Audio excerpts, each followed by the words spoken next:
시청자 여러분 안녕하십니까? 2019년 달리는 장교양 두 번째 방송을 시작하겠습니다. 오늘은 공포의 현조사, 제도 개선의 방향이라는 주제로 방송을 진행하겠습니다. 오늘 스튜디오에는 두 분의 탁월한 전문가를 모셨습니다. 장교양기관 공권력 피해자 연대를 리드하는 스마일 복지센터 장경숙 원장님 참석하셨습니다. 그리고 민주노총 사회서비스연맹 한성영 위원장님을 모셨습니다. 네, 안녕하세요. 두 분 전문가께서 새해를 맞이하여 시청자 여러분께 인사드리겠습니다. 먼저 장경숙 원장님. 안녕하세요. 스마일 주간보호센터를 운영하는 장경숙입니다. 달리는 장기요양 프로그램에 참여하게 되어 반갑습니다. 네, 한성영 원장님. 네, 안녕하세요. 저는 민주노총 민주일반연맹 전국사회서비스 일반노동조합 위원장입니다. 제가 장교양인 여러분들께서 지난 10년 동안 공포의 현지소화 때문에 많은 고통을 당하고 있다는 제가 소식을 들었습니다. 그래서 이것을 어떻게 도와드릴 수 있는지, 어떤 방향이 있는지를 함께 고민해보고자 이렇게 참여하게 됐습니다. 예. 오늘 달리는 장교양에서는 두 분의 전문가분을 모시고 장교양 분야에서 현조사의 의미가 무엇인지, 그리고 어떤 문제가 있는지 살펴보고 장교양인들의 바라는 제도 개선의 방향이 무엇인지 함께 고민을 해본 후에 노동조합 차원에서는 장교양인들과 함께 보건복지부에 요청할 제도 개선의 내용이 무엇일지 함께 시청자 여러분들을 위해서 고민해 보도록 하겠습니다. 먼저 장경숙 원장님께 여쭤보겠습니다. 지난해 말 고양시에서 현주사 제도 개선을 요구하는 모임을 가지신 적 있죠? 네. 물론 저도 그 자리에 참석했습니다만 그 내용이 무엇인지 궁금해하는 시청자들이 많습니다. 잠깐 소개해 주실까요? 네, 우선 현지조사 받은 원장님들을 통합적으로 돕기 위해서 모임을 갖게 되었습니다. 현지조사를 통해 자살, 폐업, 이혼, 재산탕진 등으로 불안과 우울, 분노, 공황 상태로 일상생활을 할 수 없게 됩니다. 특히 센터 일을 돌볼 수 없어 그것이 제2의 현지조사로 이어지고 있습니다. 그래서 통합적인 도움이란 법적, 심리적, 행정적으로 돕는 것을 말합니다. 법적으로 돕기 위해 세 분의 변호사님이 승소 사례를 나눠주셨고요. 심리적으로는 상담을 전공한 제가 원장님들을 돕고 있습니다. 법을 또 잘 아는 원장님들이 계셔서 그분들이 또 법적인 상담을 해보고 계시고요. 행정은 경영학을 전공한 원장님들께서 도와주고 계십니다. 네. 저도 그 모임에 참석을 해서 실제 취재 겸 영상을 촬영했습니다. 그래서 혹시 그 현조사 관련 때문에 고민하시는 원장님들께서는 우리 여기 이 팀을 리드하는 장경숙 원장님께 연락을 주시면 그 비디오를 공유할 수 있겠죠.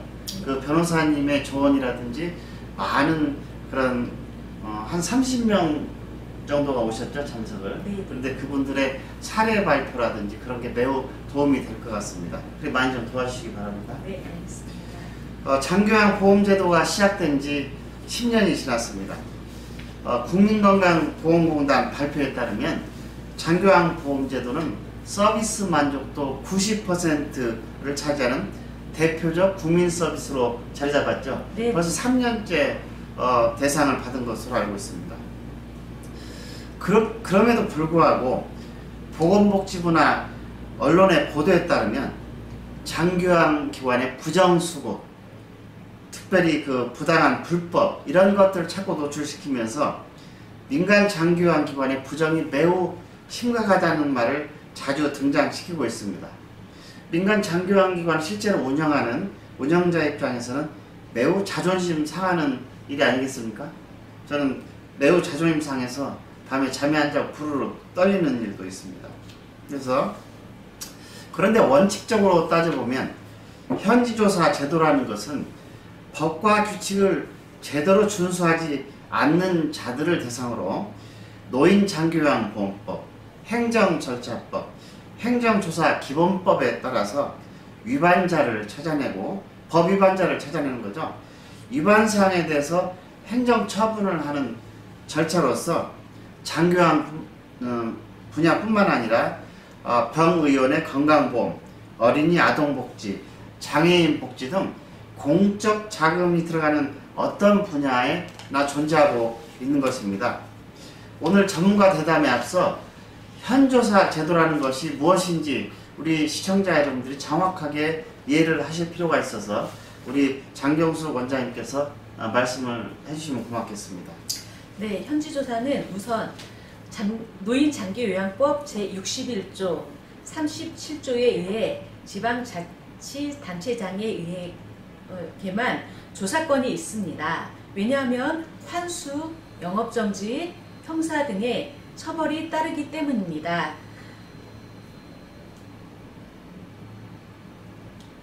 또한 부당이득을 환수함에 있어서는 노인장기요양법 제66조에 이거 생존권인 최저생계비에 대해서는 확정 판결 시까지 양도도, 압류도, 담보도 제공할 수 없게 되어 있습니다. 이 취지로 비춰볼 때 일괄적으로 상계하는 것은 법의 취지에 반하는 처사입니다. 현지 조사 과정 역시 영장주의를 채택하고 있지는 않더라도 조사 개시를 위해서는 적법 절차를 지켜야 함에도 건보공단은 이런 절차를 무시하고 온갖 불법적인 방식과 절차적 정당성이 결여된 행정과 권위주의로 일관하고 있습니다. 네, 먼저 이 원장님 말씀을 돌아보면 법과 규칙을 지키는 준수문화가 형성돼야 하는 것을 맞다고 생각합니다. 그런데 장교양 분야에서는 현지조사에서 어떤 심각한 문제가 있길래 장교양 기관 공권력 피해자연대가 생겨서 이런 일을 돕고 있는지 원장님께 다시 한번 여쭤볼까요? 앵커께서 말씀하신 기본적으로 장기 요양인들이 법과 규칙을 준수해야 한다는 취지는 동감합니다. 그럼에도 불구하고 현지 조사의 문제점은 다음과 같이 5가지로 분류되고 있습니다. 첫째, 행정절차법에 규정된 일주일 전의 예고 원칙을 지키지 않고 있는 점입니다. 국민건강보험공단은 마치 장기 요양인들을 범죄인으로 취급하여 증거인멸의 우려가 있다는 이야기이죠. 특히 행정상 즉시 강제 및 증거인멸 등을 이유로 한 무분별한 수시조사 간행은 법의 외의 조항을 교모하게 이용한 부당한 처사라고 할 수 있습니다. 이러한 예외 조항 해당 여부에 대한 판단은 신중하게 이루어져야 합니다. 둘째, 우리나라 대부분의 형사법이나 법원의 판결에서 적용되고 있는 상황에 대한 고려 없이 일괄적으로 엄격한 처분을 적용하고 있는 것입니다.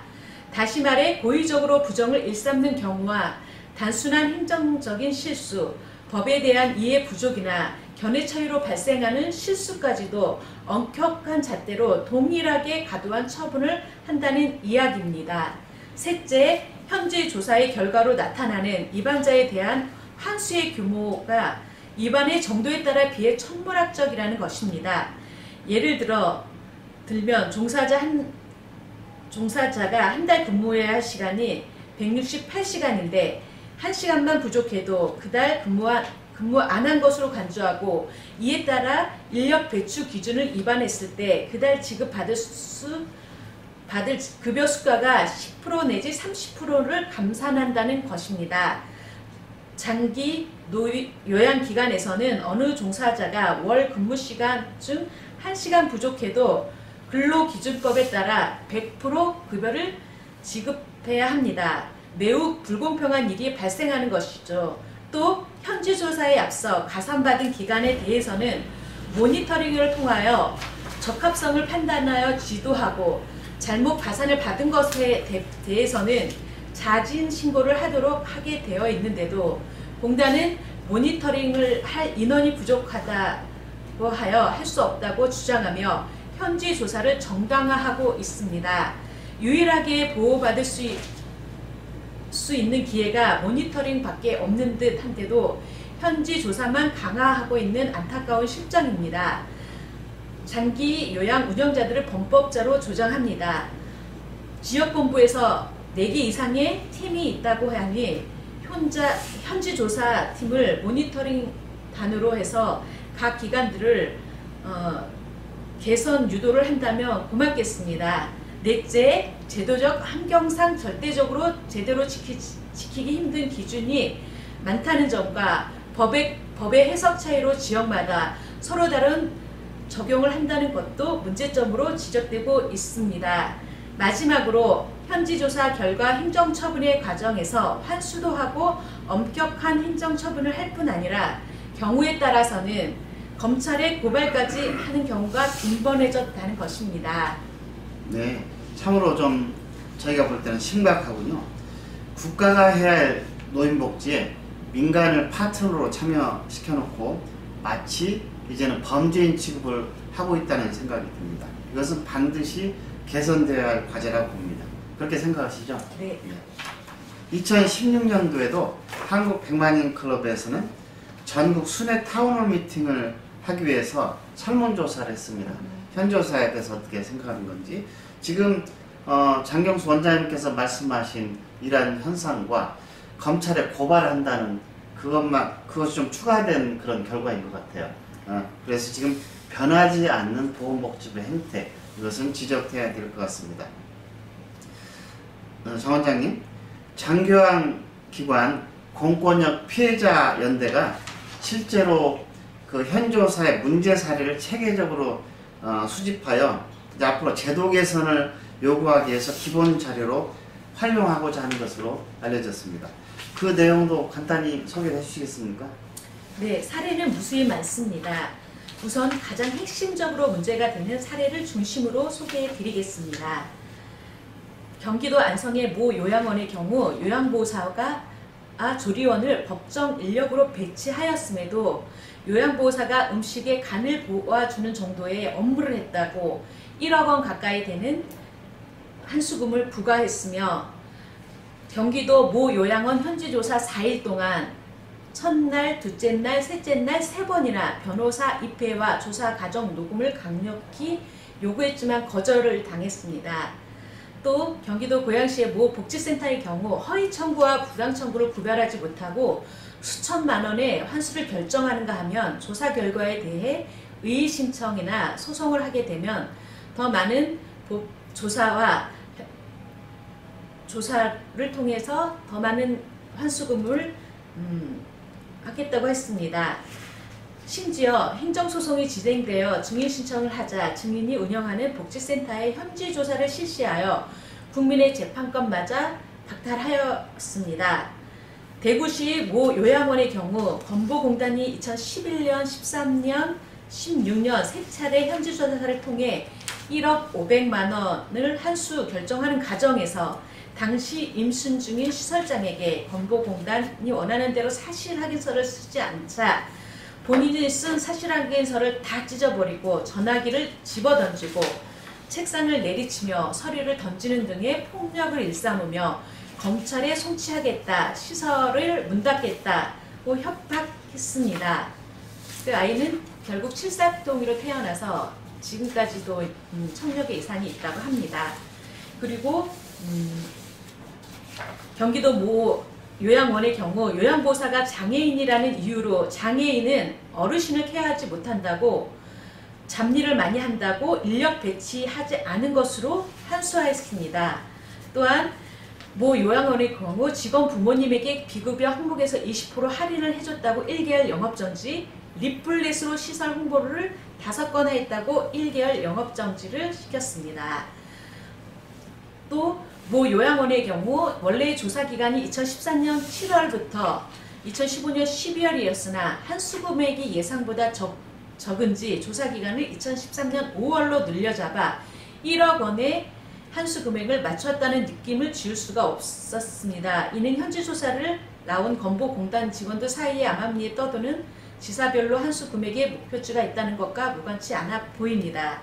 서울시 모 공동생활가정의 경우 조리원이 필수 인력이 아님에도 요양보호사가 조리일을 했다고 강제로 우겨서 1억 원을 한수하였으며 서울 북부지청의 검찰 조사를 받게 했습니다.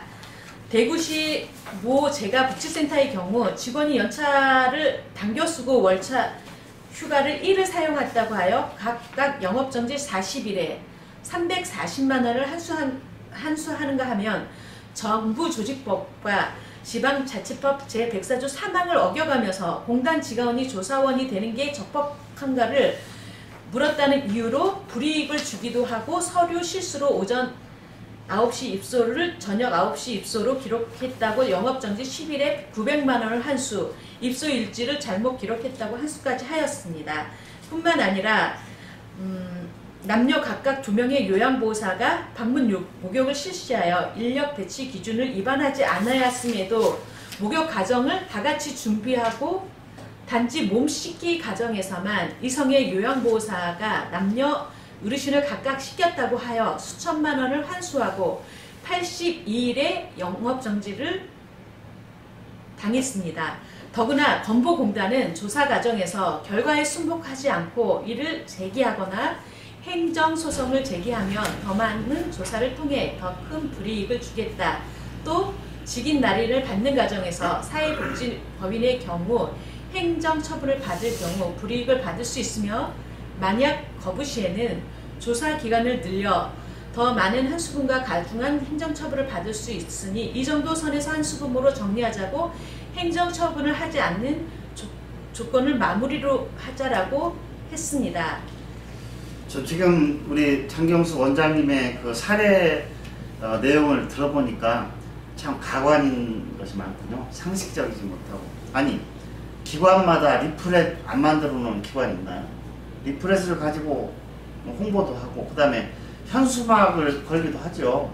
그런데 그런 것들이 위반이라고 과태료를 내고 위반이라고 한다는 것 자체가 그 법과 규칙에 근거한 것인지, 현조사는 반드시 법과 규칙에 근거를 해서 위반 사항을 하는 것이죠. 그리고 대법원의 판례가 이미 나와 있지만 방문 목욕의 경우 1조 2인이 돼가지고 목욕을 시키지만 대상자가 만약에 성이 다른 이성의 경우 수치심을 느낄 수 있기 때문에 한 분이 동성이 들어가서 목욕을 시키고 이성은 밖에서 준비를 시켜주는 것은 굉장히 합법적이라고 대법원의 판례가 나와 있는 것입니다. 그런데 그런 경우도 이걸 위반이라고 환수를 하거나 그 행정처분을 한다는 것은 정말 법과 규칙에 위반하지 않는 적폐라고 저는 보군요. 이번 정부에서 적폐라는 말을 많이 쓰지 않습니까? 그리고 옛날과 달라진 것은 끄떡하면 검찰에 고발하는 행위가 최근 들어서 많이 늘었습니다. 이미 환수를 하고 법에 따라서 처분을 한 것인데 그것을 어떻게 다시 검찰에 고발해서 이중피해를 받게 하겠다는 것인지 상당히 의문스럽지 않을 수 없고 이것 또한 역시 고쳐져야 될 그런 거라고 생각합니다. 참 예, 대단한 보건복지부네요. 네. 또 끔찍한 국민건강보험공단이고요. 그래서 이런 내용들이 하루빨리 우리가 현조사의 제도 개선을 정리를 해서 그리고 이제 우리 장기요양기관을 운영하시는 분들이 편하고 그리고 열심을 내서 열과 성의를 다해서 어르신을 모시는 미래지향적인 장기요양기관이 이루어질 수 있도록 첫 번째 급여 수가도 중요한 거고 그 다음에 재무규칙도 중요하지만 운영적인 측면에서는 운영자와 종사자가 정말 열과 성의를 다할 수 있는 현조사 제도가 개선이 돼야 되는 것이 굉장히 중요한 것이라고 생각합니다. 자, 오늘 제1부 순서를 마치고 제2부 순서에서는 우리 한성영 위원장님을 모시고 대담을 나눠보도록 하겠습니다. 자, 감사합니다.